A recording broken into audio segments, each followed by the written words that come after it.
Assalamualaikum warahmatullahi wabarakatuh.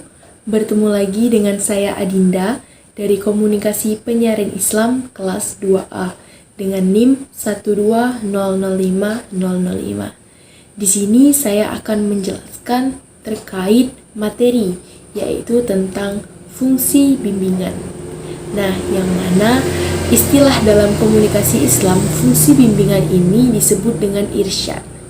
Nah, perlu diketahui teman-teman sekalian bahwasannya komunikasi ini bertujuan untuk membimbing manusia, yang mana terkadang ada manusia yang tidak memahami dirinya sendiri, yang tidak bisa menyelesaikan permasalahan yang ada dalam dirinya sendiri, dan juga bahkan tidak mengetahui potensi-potensi yang ada dalam diri sendiri.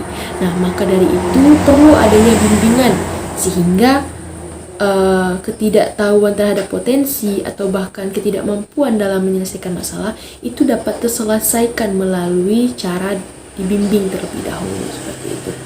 Nah, adapun teman-teman, fokus utama dalam aktivitas komunikasi membimbing manusia ini ada 4. Yang pertama yaitu kita membimbing orang untuk melakukan hal yang baik dan menangkal seseorang tersebut dalam hal-hal yang buruk.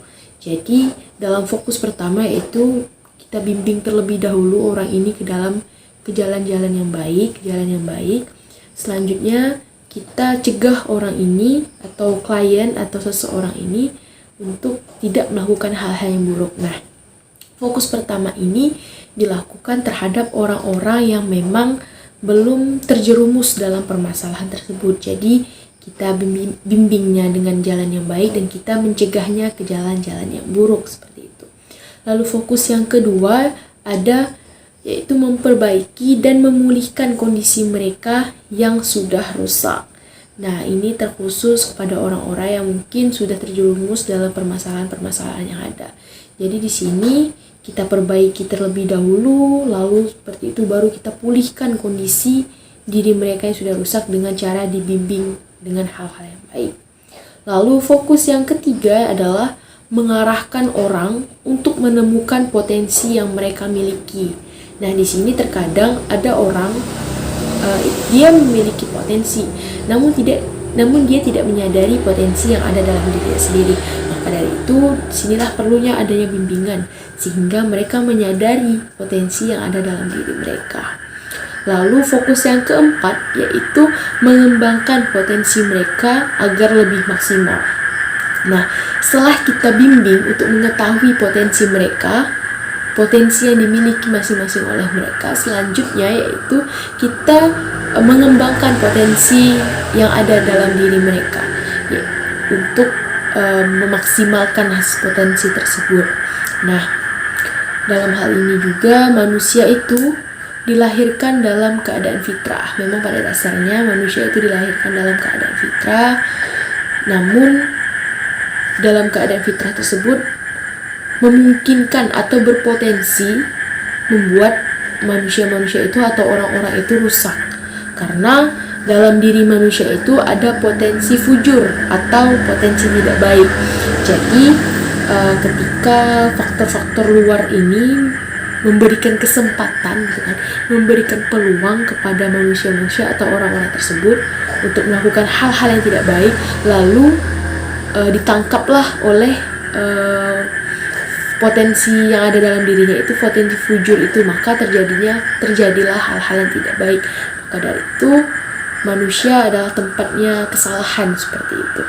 Bimbingan itu bisa diberikan melalui bentuk komunikasi antar personal dan bisa juga melalui kelompok-kelompok kecil. Bimbingan ini bisa dilakukan dengan cara pertama percakapan pribadi 4 mata, lalu juga antara dialog langsung, bisa juga dengan tatap muka, atau bahkan bisa melakukan kunjungan ke rumah orang atau klien kita, orang yang akan dibimbing. Pada masa Nabi itu juga sudah diberlakukan fungsi bimbingan, yang mana Nabi selalu membimbing orang-orang yang mungkin kurang baik, dibimbing Nabi, sehingga menjadilah sahabat-sahabat atau orang-orang hebat atau orang-orang terkemuka yang memang itulah hasil dari bimbingan Rasulullah SAW. Nah, mungkin hanya ini sedikit penjelasan dari saya, dan kurang lebihnya mohon maaf karena kesalahan itu datangnya dari saya pribadi dan kebenaran hanya milik Allah Subhanahu wa taala. Saya akhiri, billahi taufik wal hidayah. Wassalamualaikum warahmatullahi wabarakatuh.